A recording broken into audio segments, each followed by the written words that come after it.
தெரியும். நீங்க நீங்க உங்களுடைய பாசம் நீங்க வெளிக்காட்டுறது இதெல்லாம் பார்க்கும்போது பூர்வ ஜென்ம பந்தம்னு சொல்லுவாங்க. ஒரு வாரம் அவரோட கூட பிரச்சாரத்துக்கு எல்லாம் போயிருந்தேன். அப்பதான் நான் பார்த்தேன், ஏதோ ஒரு தொடர்பு நமக்குள்ள இருக்கு, கண்டிப்பா இருக்கு. இல்லைனாலும் நீங்க இவ்வளவு பிரியமா எங்களை வரவேற்கிறதெல்லாம் பாக்குறப்ப அதுக்கெல்லாம் கொடுத்து வச்சிருக்கணும்னு நான் நினைக்கிறேன். அவர் உங்க தொகுதிக்கு வந்து என்னென்ன செய்வாருன்னு நான் சொல்லவா? வேணாம்ல, தெரியும்ல உங்களுக்கு அவரை பத்தி. உங்களுடைய அவரை நீங்க ஜெயிக்க வச்சிட்டீங்கன்னா உங்களுடைய இருப்பாரு. உங்களுக்கு என்ன வேணுமோ, என்ன திட்டங்கள் உங்க ஊருக்கு வேணுமோ அதெல்லாம் கண்டிப்பா செய்வாரு. ஒவ்வொரு ஓட்டும் குக்கர்ல அவர் இந்த முறை அவர் குக்கர்ல நிக்கிறாரு. நீங்க குக்கருக்கு அவருக்கு ஓட்டு போடணும்.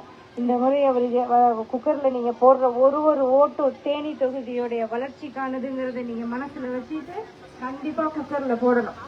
ஏன்னா அவரு செஞ்சதெல்லாம் கூட நான் மனைவியா இருந்து எனக்கு அவ்வளவா தெரியல. ஆனா இப்பதான் நான் பாக்குறப்ப ஒவ்வொரு ஊர்லயும் நேற்று போடி தொகுதிக்கு போயிட்டு வந்த பிரச்சாரத்துக்கு ஒவ்வொரு இடத்துலயும் ஒவ்வொரு ஊர்லயும் அவர் பண்ணதெல்லாம் சொல்றப்ப எனக்கே ஆச்சரியமா இருந்துச்சு. அவ்வளவு தூரம் உங்களோடய வாழ்ந்திருக்கார், உங்களோடய இருந்திருக்கார். நான் கூட சென்னையில எல்லாம் வருவேன் அவரை பாக்குறதுக்கு. இங்க வர்றப்ப இங்கேயே தான் இருப்பாரு அவரு. ஸோ அதே மாதிரி உங்களோட இருந்து உங்களுக்கு தேவையான எல்லாமே அவர் செஞ்சு தருவாரு. அந்த நம்பிக்கையே உங்களுக்கு இருக்குல்ல, கண்டிப்பா செய்வாரு. நீங்க எல்லாம் குக்கருக்கு போடணுங்கிறத இங்க வர முடியாத பெரியவங்க எல்லாம் இருப்பாங்க. அவங்க எல்லாம் போன முறை வேற ஒரு சின்னத்துக்கு போட்டதுனால ஒரு சிறிய ஒரு கேள்வி இருக்கும் அவங்களுக்கு. அவங்க கிட்ட எல்லாம் குக்கர்ல தான் டிடிவி சார் நிக்கிறாருன்னு சொல்லி நீங்க குக்கருக்கு போட சொல்லணும். நீங்க ஒவ்வொரு ஓட்டையும் சிந்தாமல் சிதறாமல் குக்கருக்கு போடணுங்கிறது என்னுடைய தாழ்மையான கருத்து.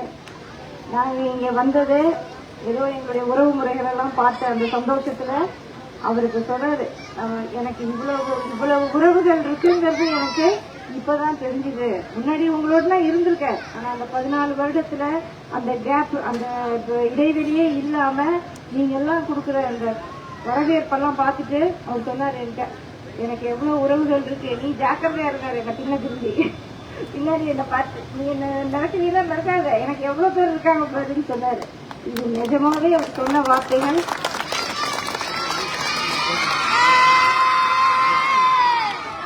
உங்களுக்கு என்ன புரிஞ்சுது?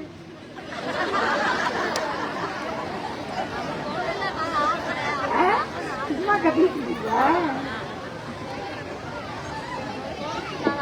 இந்த குழந்தைகளுக்கெல்லாம் அப்ப நான் அவ்வளவு பேட் வாங்கி அனுப்புவேன். அப்ப அங்க சொல்லி ஒரு கம்பெனில சொல்லி வாங்கி அனுப்புவேன். அந்த இந்த சைஸ் குட்டீஸ்க்கெல்லாம் அவர் அப்போ வந்து விளையாடுறதுக்கு பேட்டு பால் எல்லாத்துக்கும் பணம் கொடுப்பாரு, எல்லாம் பண்ணுவாரு. இன்னைக்கு அதோடைய தாக்கம் தானே எனக்கு கடவுள் கொடுக்குற அந்த சின்ன பசங்க இன்னைக்கு அவ்வளவு வரவேற்பு கொடுக்குறாங்க. ரொம்ப சந்தோஷமா இருந்தது, ரொம்ப ரொம்ப சந்தோஷம். நீங்க எல்லாம் குக்கர் சின்னத்துக்கு டிடிவி சார் இந்த மாதிரி குக்கர் சின்னத்துல நிக்கிறாரு, அவருக்கு குக்கர் சின்னத்துக்கு வாக்களிக்கணும். குக்கர்னா டிடிவி, டிடிவினா ரொம்ப சந்தோஷம்.